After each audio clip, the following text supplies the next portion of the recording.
Cargill, a global giant in the food industry, operating in over 70 countries with over 160,000 employees. But how does such a massive organization manage to stay organized? How does it make sure that every function, every region, and every team is aligned with its long-term strategic objectives? Today, we're diving deep into Cargill's planning system, a perfect symphony between decentralization and strategic control, built on lean management principles and cutting-edge financial planning tools. We're going to explore its strengths, its weaknesses, and how it can improve. But first, how does Cargill's business environment look like? In order for us to understand how the company plans, we need to first understand where it operates. Cargill operates in one of the most unpredictable industries, agriculture and food production. Market volatility, fluctuating commodity prices, climate risks, and supply chain disruptions are daily challenges. To handle this, Cargill has divided its operations into 4 regions: North America, South America, EMEA, and Asian Pacific. Each region operates semi-independently, making decentralization a necessity. But decentralized planning comes with risks. So how does Cargill ensure that all its regions stay aligned with its long-term strategies? That's where its planning system comes in.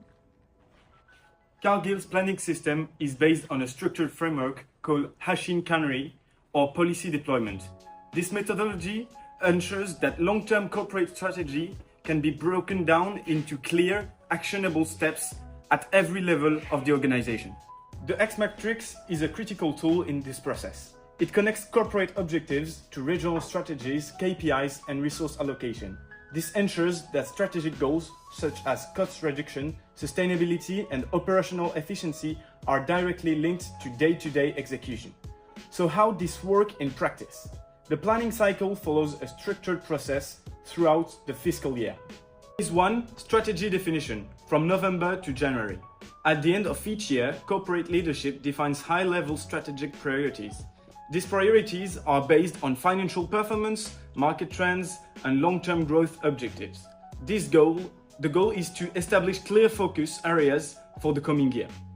The second phase, budgeting and forecasting, from January to February. Once priorities are set, regional teams submit their budget proposals, which are then integrated into rolling 18-month financial forecasts. Unlike static budgets, these forecasts allow for ongoing adjustments based on real-time market conditions. Phase 3, catch-ball negotiation, from March to April. Next comes the catch-ball process, a key mechanism that allows teams at different levels to refine the plan through iterative discussions and feedback loops. This participative budgeting approach reduces budgetary slack, ensuring that financial targets are both realistic and ambitious. This ties directly into agency theory, where the challenge lies in aligning incentives between corporate leadership and regional managers. But once plans are finalized, how does Cargill track execution and performance? Cargill tracks its performance through a mix of key performance indicators and real-time dashboards. Think of a car dashboard. If something goes wrong, you'll see it immediately. An example of this are bowling charts. These are used to track monthly and quarterly targets to make sure teams are held accountable. Now, let's talk about incentives. Employees are motivated through profit-sharing bonus schemes, but the catch is that these are team-based and not individual, and that can cause a problem. As Elliot, one of the Cargill managers, pointed out, bonuses don't work like that at the leadership level. So, what's working well and what needs improvement? So Cargill's planning system definitely had some big wins, but there are also some areas of improvement. But first, let's dive into the strength of Cargill's planning system. The first strength is probably the strategic ability and how the rolling forecast allows them to adapt to the changing market conditions. The second one is probably their strength about collaboration and how budget shuttle and catch-ball ensures goal alignment between the different levels of hierarchy. And as the third and final strength, we'll be probably talking about the different flexible tools and how the X matrix offers both standardization and customization. And now let's talk about the 3 main weaknesses that we identified. The first one is probably the data gaps and how there is another reliance on the qualitative data over predictive analysis. A second weakness that we identified is probably not enough performance-based individual bonuses. And the last one is probably how the senior management level and the leadership is a tiny bit too much micromanaging people, and how they are relying too much on the tactical execution instead of the strategic oversight.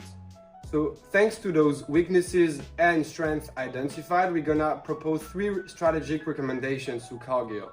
The first one is to enhance data analytics and how they could use AI and predictive modeling to make more data-driven decisions. The second one is probably refine incentives and introduce a certain performance-based bonuses tied to AOP milestones.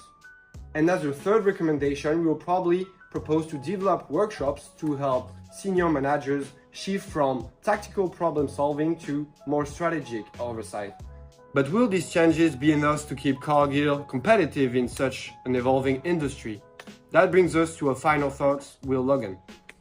Cargill's planning system is one of the best examples of balancing decentralization and strategic control.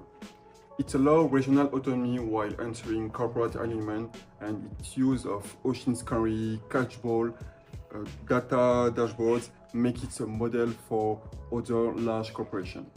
But the future demands more. To stay ahead, Cargill must embrace data-driven decision-making, refine its incentive structures, and empower its leaders to focus on strategy rather than micromanagement. So what we can learn from Cargill? Effective planning is not about rigid control, it's about creating a system that adapts, engage employees, and use just the right mix of technology and human insights.